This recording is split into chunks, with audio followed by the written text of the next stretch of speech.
Now, number four is really that you have to stay motivated all the time. You have to have long-term and life goals. You see, at the end of your life, you would have exchanged your life for everything you've done so far and everything you've achieved. Is people who are consistently motivated have a magnificent obsession.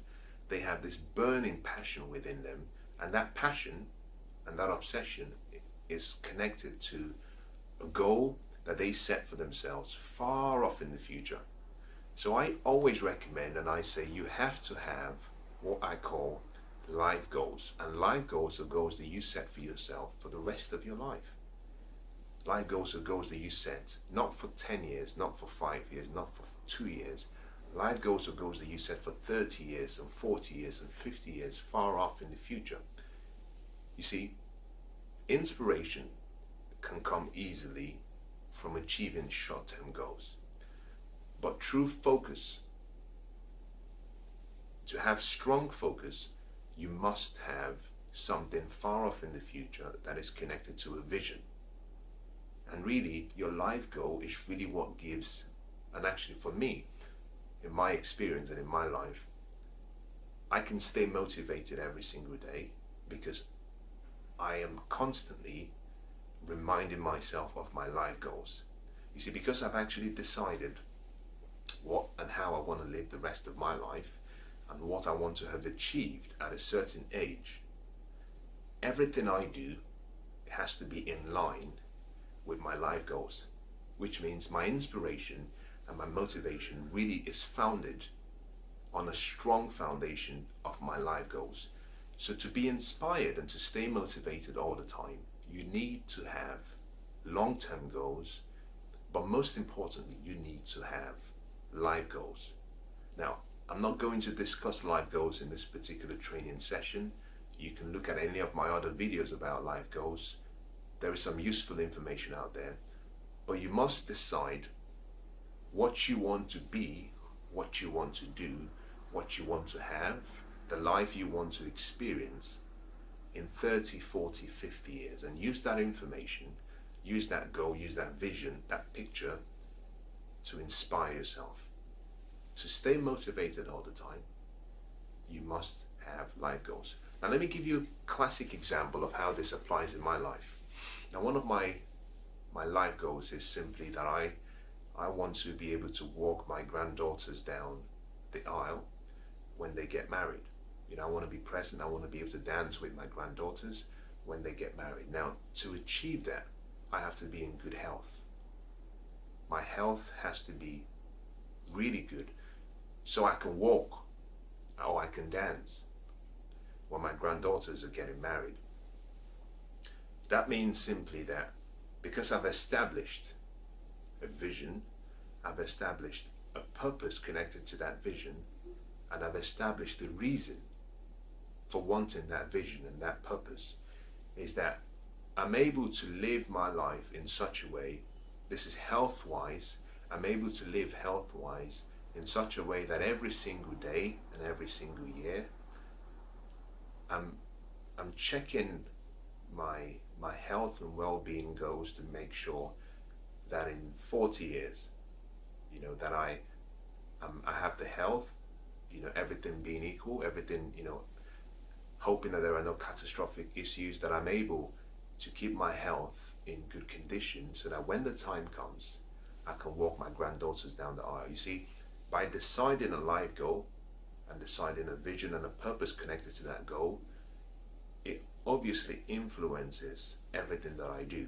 So if I want to go for a run in the morning, I don't think about it. The reason I don't think about it is simply because I have a lifetime goal. I'm thinking about the future. I don't think about inspiration. I don't think about, oh, is it raining? I don't think about, is the sun too hot? I just get up and I go, because I have, you know, promised myself that as long as everything works according to plan, as long as I have, you know, good health, and as long as there are no catastrophic issues relating to my health, that I will live my life in such a way every single day in such a way that I achieve my life goals. So that's a very easy, perhaps a personal example, but in the same way you can actually think about using, maybe formulating some life goals and using that as a foundation to your motivation. Now, the next is number 5. Number 5 is actually very, very interesting. I might say some, maybe some strong things, some things that will go against what you believe in, what you think. I offer no apologies. Number 5 is simply that you have to choose what I call your inner circle. Now, I'm going to put in a commercial plug here. In my book, The Best Chance, I have a chapter where I talk about your inner circle. And I talk about, and it goes who's in and who's out. Is you must see your life as being a gift. And because it's such a precious gift, is that the people you allow to influence you will decide the quality of your life, really. That 10 years from now, your life will be the same with the exception of 2 things: the books you read and the people you allow to influence you. Now, you can control both. Both of them are within your control. There are 2 really key parts to the inner circle. Well, the first is actually choosing your mentors, and the second is choosing your friends. Both of them, if you can understand and discipline yourself well enough, you can keep yourself completely motivated every single day. Now, how do you start? Well, the first thing you have to realize is that our relationships contribute probably between 80%, and in some cases it can go up to maybe 90% of our happiness. So the level of the quality of your life and that level of happiness you have is really dependent on the quality of the relationships you have in your life. And because people have a very powerful and sometimes very subtle influence on you, you must be very cautious about the people you allow into your sphere. Now think about this. For a long time, science has debated, the theory of the world and what this world is really. And I believe that we have now come to the place and the point where we'll all accept that the earth and everything that is within it, at its basic form, is energy, pure energy. And therefore you must see yourself as energy. So motivation is really energy. The people you bring into your life will either drain your energy, or they will support that energy. They'll give it life. Let's start with friends. And I use the concept or the explanation that with friends, you have to be, friends and friendship is a very emotional subject. And I understand, and by no means, you just remember this, let me just say this before I go further. That is, no one has all the answers, including myself. So I'm speaking and I'm providing recommendations. I want you to see whatever I say in this video is like walking into a buffet and you have items beautifully spread around across the whole table.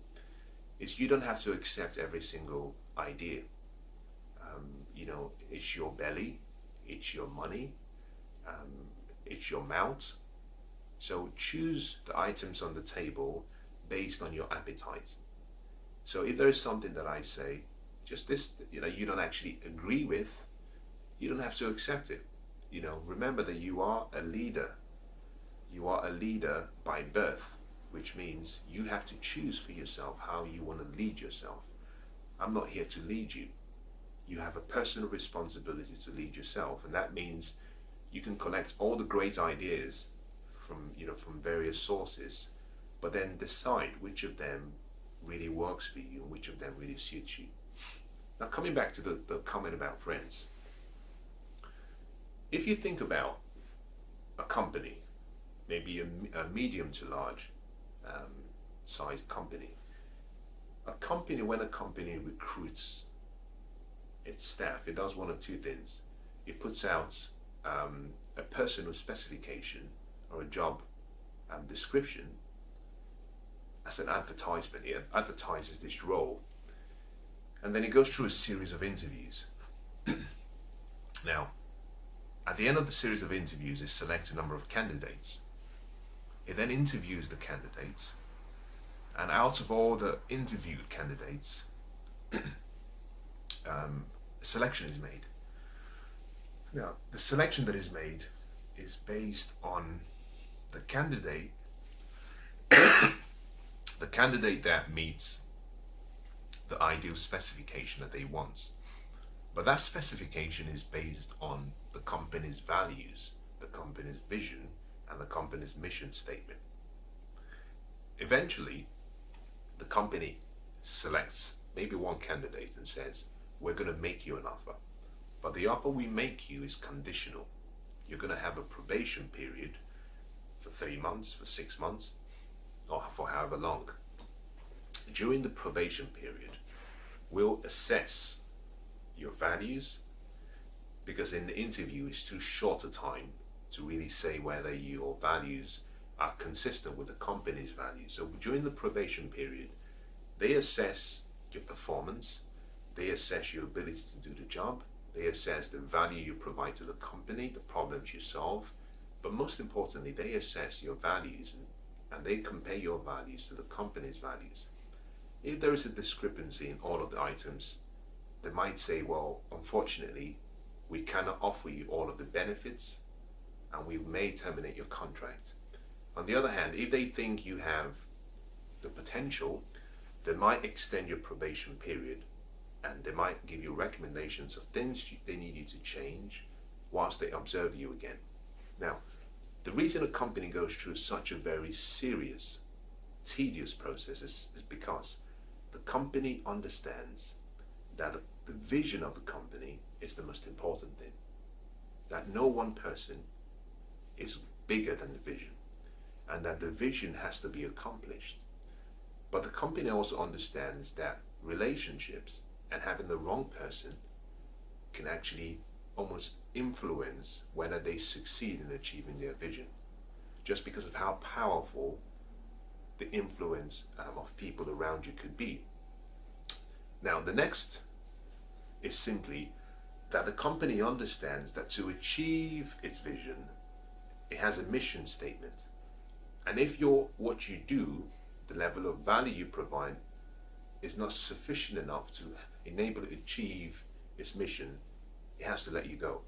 Now, my question is, if a company that is no way close in value to a human life goes through such a tedious process of selecting the right people, why do we neglect even a selection process? Why do we simply just accept anyone into our lives because we think we have to be nice? To stay motivated all the time, you need to ensure that you have the right group of people around you, because the people you surround yourself with will influence you. I like this statement, and I like the statement that's made by someone. He said that some people are like elevators. They take you up, some others bring you down. And so you must be very careful about the people you associate with. To stay motivated all the time, keep yourself surrounded by people who are motivated, people who inspire you, and people who bring out the greatness within you. The second is then mentors. Now, mentors actually have a way of enlarging us because they've lived life and they've achieved perhaps what we're trying to achieve. By having a mentor or having a role model, you have someone you look up to, someone you can aspire to be or to become. Or you actually have someone who actually provides you with counsel and advice and recommendations, and someone who can critique some of your decisions. The mentors you keep and your choice to have a mentor really decides how motivated you stay in life. Now, I have a number of mentors in my life who have made, it's words. Words cannot really describe who I have become as a result of having these people in my life. To the point where just the sound of their voice, a picture of them gets me really, really inspired. And that is how powerful mentors can be, because these are people who I have a lot of respect and I honor, and people who their thought process and their beliefs, I've actually installed them in myself, and I can see the changes. Is that these are people who are motivated themselves. I can see what they've achieved. I can see the challenges. I have seen the challenges they've had to go through. I've seen how they overcame by using these principles that they're teaching me. And as a result of that, I'm creating changes in my life. So mentors are really, really important. So one of the most important things you have to do if you will stay inspired is make a decision to find good, strong mentors. Now, let me say a few things about mentors, just so you know. If you have mentors that you simply listen to, whether it be by video, for example, myself, you could just be listening to me. Listening to me doesn't really make me your mentor. I'll say that again. Listening to someone like you're listening to this now doesn't make me a mentor. What makes me your mentor is if you apply what I'm teaching. Your mentor is really someone who you take their thoughts and you take their beliefs and you take their principles and recommendations and you apply it. Until you apply what you've learned, all I am is I'm just a spokesperson. Whoever you're listening to is just a spokesperson. So to really stay motivated, you have to find the right people. Now, number 7, how to stay motivated all the time, is really find other people and motivate them. Now, this goes together with what we call the law of receiving, which simply says, whatever you want in your life, you have to give it first.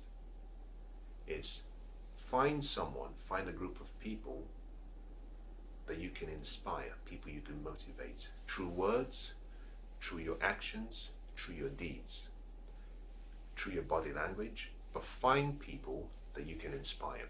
And when you inspire them and when you look to motivate them, do it with no expectation of return. And that simply means that you find people that you can simply say words of affirmation to. You affirm them. If you meet someone in the office, you can tell them that, you're doing a really good job. You have a lot of potential. This is what I think you can achieve. I like what Horace Mann says. He says, if you look at a man the way that he is, he only becomes worse.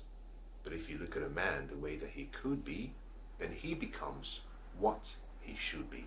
Now, you can tell that that's such an old quote because the reference to man can really mean a man or a woman. So it's not gender specific. It's just saying actually you can, through the way you look at someone, you can change the image that they have about themselves. So in the same way, I want to encourage you, in the same way that you can influence other people, you can motivate other people. And what happens is such a powerful law of life. What happens is that whatever you give, it multiplies and then it comes back to you. It never comes back to you in the same proportion that you give. Such a powerful life lesson is the level of service you give always comes back to you in multiples.